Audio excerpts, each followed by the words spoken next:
Welcome back. Now on the foreign scene, Israeli Prime Minister Benjamin Netanyahu says he cannot form a government, paving way for his political rival Benny Gantz to do so.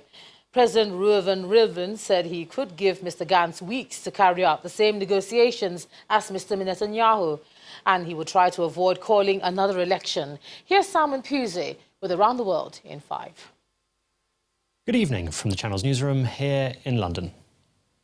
5 people have died after looters burned down a garment factory near Chile's capital, Santiago, bringing the death toll in violent protests to at least 7 people. The military and police used tear gas and water cannon against protesters, and a curfew was imposed in major cities. A state of emergency already in place in Santiago is to be extended to cities in the country's north and south. The unrest, sparked by a now suspended metro fare hike, has widened to reflect anger over living costs and inequality. Many banks and schools stayed closed on Monday due to the violence. 5 people died after a supermarket in the capital was set alight by demonstrators. Flights into the city's airport were suspended as crew were unable to get to work. The United States has evacuated Sarin military base, the last major US base in northern Syria, with convoys of American troops crossing into Iraq. They were welcomed into the country with children waving as armoured vehicles passed through the Sahela border, but that's in stark contrast to the farewell they were given in Syria.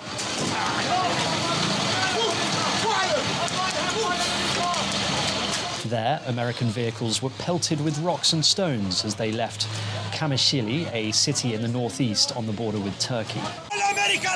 However, despite criticism of US forces abandoning their Kurdish allies, the US Defense Secretary says they are keeping some troops there to ensure oil doesn't fall into the hands of Islamic State.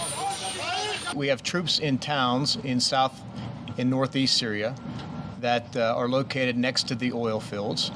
The troops in those towns are not in the present phase of withdrawal.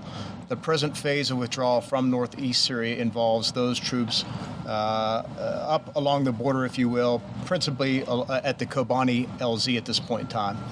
So that, as I said yesterday, this withdrawal will take weeks, not days. Until that time, our forces will remain in the towns that are located near the oil fields. 4 people have died after police in Bangladesh fired on a crowd after clashes erupted over a Facebook post that angered Muslims. Many others were injured after thousands of people took to the streets in the town of Borhanuddin in Bangladesh's southern Baraula district to protest that the post that allegedly criticised the Prophet Muhammad. The post was published on Friday from the account of a 25-year-old Hindu man who told police his account was hacked. An angry crowd gathered in a field near the police station. Police said they had no plans to apply deadly force as the protest was calm at first, but some in the crowd became violent and started to throw stones of bricks at officers. One of the most senior politicians in South Africa's historically white main opposition Democratic Alliance has resigned his post and quit the party over how it handles race.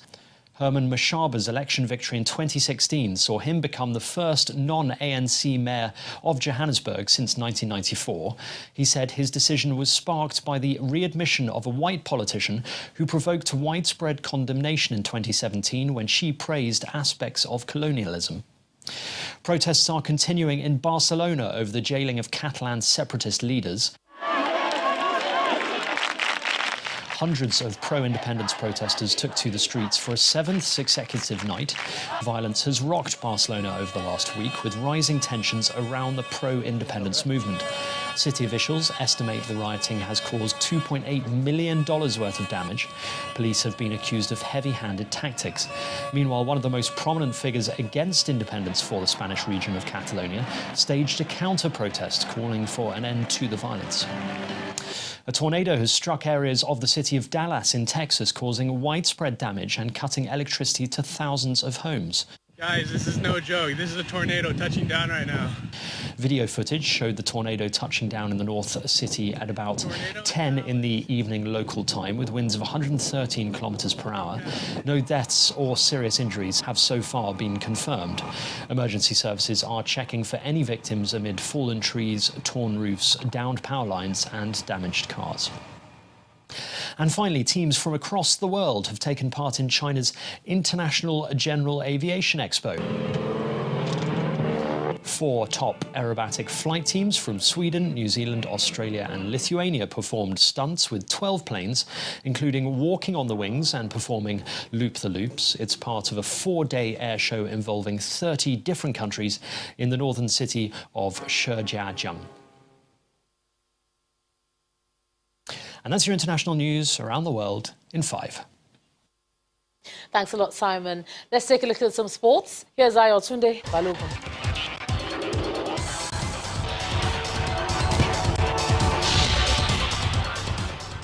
Many thanks, Ijoma. The quarterfinal games of the NBBF Women Basketball League National Final 8 will begin on Tuesday after the conclusion of the group games. The First Bank closed their group game campaign with another emphatic win against Plateau Rocks to top Group A. Customs finished second, Delta Force settled for third, while Plateau Rocks finished last.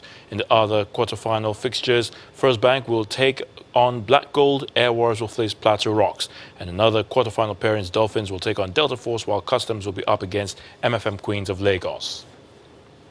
Cristiano Ronaldo, Lionel Messi, Virgil van Dijk, Antoine Griezmann, Kevin De Bruyne, Robert Lewandowski, Sergio Aguero have all been included in the 30-man shortlist for the prestigious Ballon d'Or award. African stars in Europe like Riyad Mahrez, Kalidou Koulibaly, Sadio Mane and Pierre-Emerick Aubameyang are also in contention to win the award. Other top stars like Kylian Mbappe, Roberto Firmino, Marc-Andre ter Stegen, Alisson Becker, Bernardo Silva, Heung-min Son, Karim Benzema all also make the cut. Well, the organizers will announce the winner on December the 2nd in Paris. And Sheffield United claimed a stunning win over Arsenal to move into the top half of the English Premier League. Elise Mousset marked his first start for the Blades with a decisive goal in the first half, turning in Jack O'Connell's knockdown from close range. Well, the victory was Sheffield United's biggest result since their return to the EPL as they moved up to 9th, 4 points clear of the relegation zone. And that's a wrap on Sports News. I'm Ayotunde Balogun. It's back to you, John.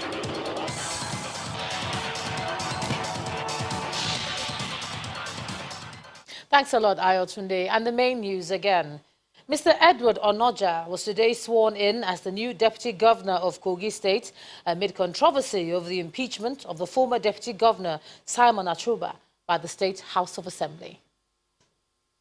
And that's the news at 10 tonight. Thanks so much for staying with us. I'm Ijoma Onyato. You have a good night.